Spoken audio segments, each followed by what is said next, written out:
Jadi setelah lead, paragraf pertamanya adalah bridge.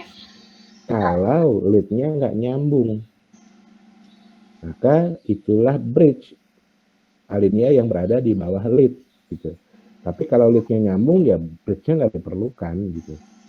Ya, oke.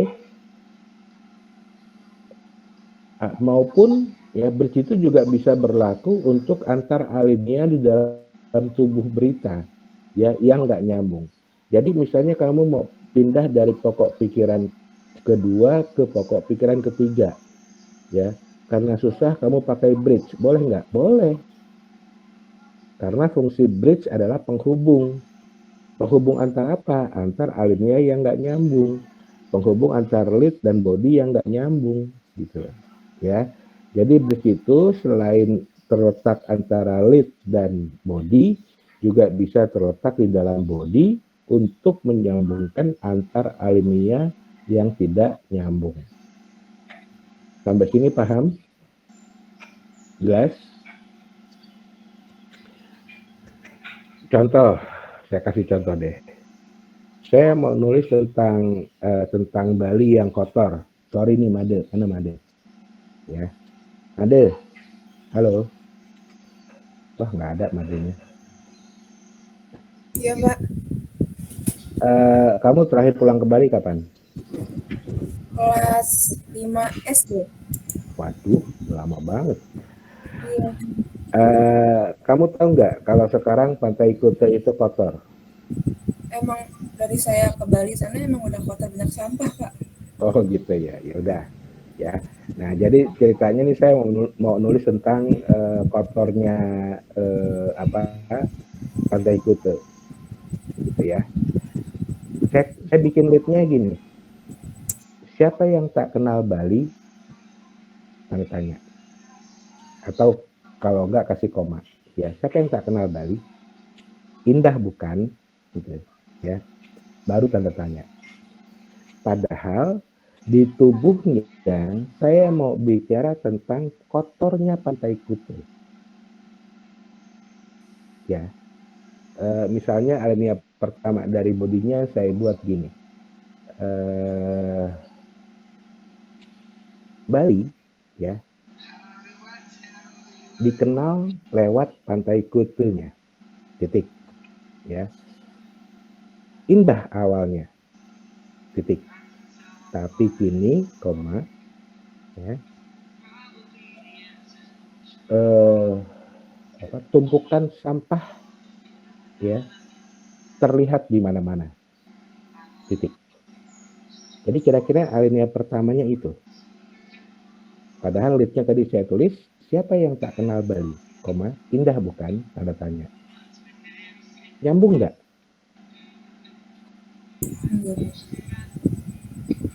Enggak kan? Boleh nggak? Boleh. Ya.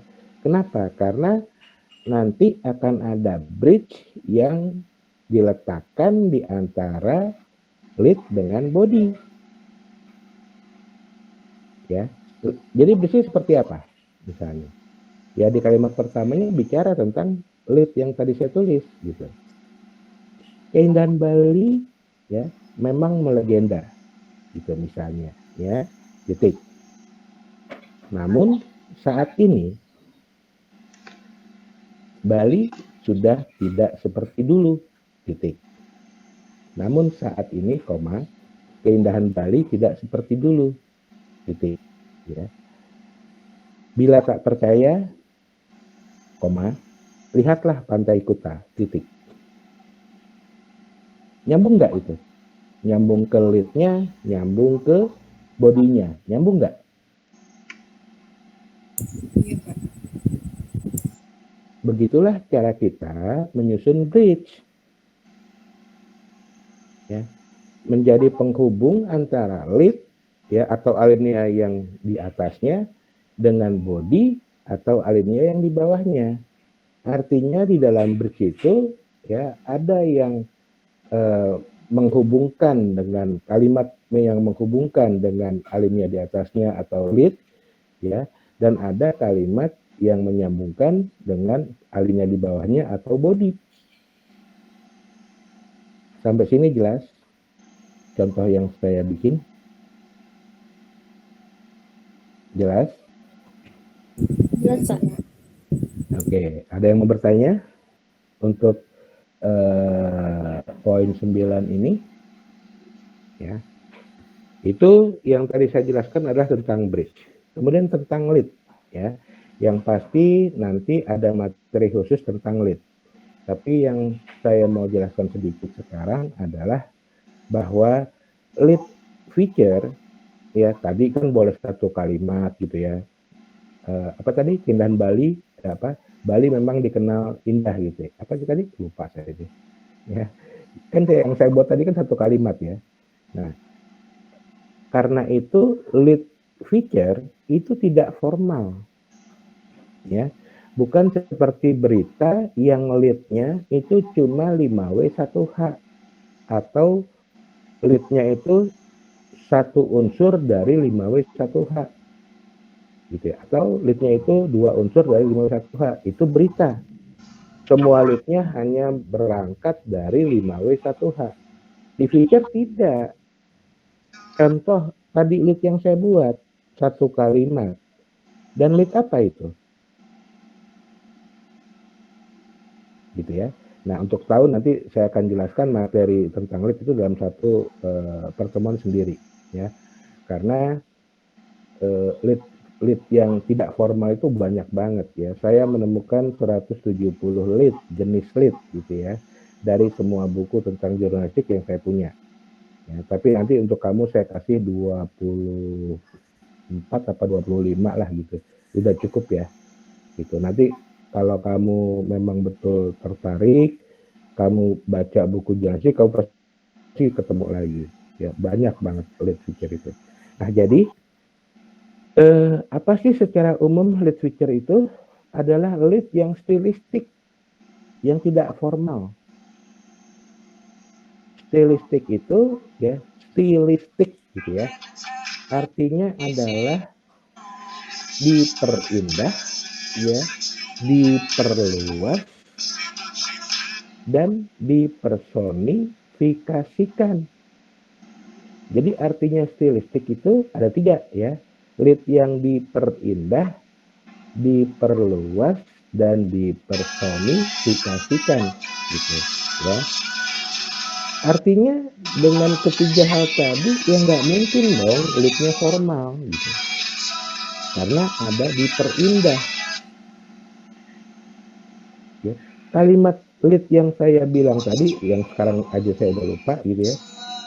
Itu kan kalimatnya biasa, tapi indah nggak sih? Enak nggak sih dibacanya? Ya, itu artinya saya sudah menggunakan yang diperindah tadi. Siapa yang masih ingat lead yang saya buat tadi? Ada yang nulis? Siapa yang tidak tahu Bali, indah bukan? Siapa yang tidak tahu Bali, indah bukan? Enak nggak dibaca? Formal nggak? Ada nggak kalimat yang berbunga-bunga di situ? Tapi tetap enak dibaca kan? Iya apa iya? Iya, Pak. Jangan-jangan saya GR aja gitu ya. Kamunya enggak gitu, saya aja iya gitu ya. Itulah maksudnya dari diperindah.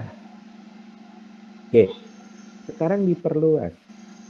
Siapa yang tak kenal Bali? Ya, indah bukan? Artinya saya bicara tentang sebagian besar pembaca, nggak mungkin ada yang nggak kenal Bali, gitu. Paham? Dan secara global, secara umum, Bali dikenal indah. Iya Pak iya. Ya. Iya, Pak. Jadi dengan pengertian itu, dengan makna dari lead yang saya buat itu, itulah maksudnya lead yang diperluas. Jelas sampai sini? Jelas? Ya. Yang terakhir dipersonifikasikan. Siapa yang tahu maksudnya dipersonifikasi? Dibuat seolah-olah hidup gitu ya? Betul begitu? Halo, betul nggak kalau di Betul, Pak. Oke, ya. Siapa yang tak kenal Bali? Kalimat itu kan menunjukkan seolah-olah Bali itu hidup. Seolah Bali itu teman kita. Siapa sih yang nggak kenal Bali? Iya, Pak, iya. Ya. Iya, Pak. Jadi saya buat seolah-olah Bali itu adalah orang, gitu. Ya, kalau bahasa Jawanya diwongke, betul nggak? Gitu ya. Dibuat jadi orang, dibuat jadi hidup, gitu. Ya. Nah, itulah lead feature. Meskipun cuma satu kalimat, tapi dia mampu ya menjelaskan makna dari keseluruhan tulisan, gitu. Nah, Mas kamu bilang dong, kamu protes dong, Pak, katanya mau nulis tentang kotornya Pantai Kute, tapi kok di leadnya nulisnya tentang indah.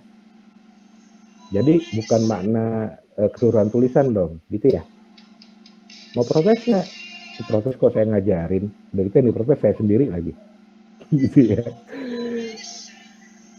Iya, nanti di akhir tulisan saya akan bilang bahwa mau nggak Balinya jadi indah lagi? Mau nggak Pantai Kutenya jadi indah lagi? Maka lakukanlah pembersihan. Bukan cuma di Kute, tapi juga di pantai-pantai lain yang tidak saya sebut atau tidak mungkin tersebut karena banyak banget pantai di Bali, ya, yang juga kotor. Supaya Bali itu kembali melegenda, ya, kembali indah, maka lakukanlah. Nah, kalau kemudian di bawahnya di akhirnya saya sampaikan itu kira-kira cocok nggak? Sesuai nggak dengan lead tadi yang saya buat? Paham sampai sini? Paham? Jelas? Halo? Jelas, Pak. Yakin? Yakin nih. Ada yang mau bertanya? Silakan. Ada yang mau bertanya?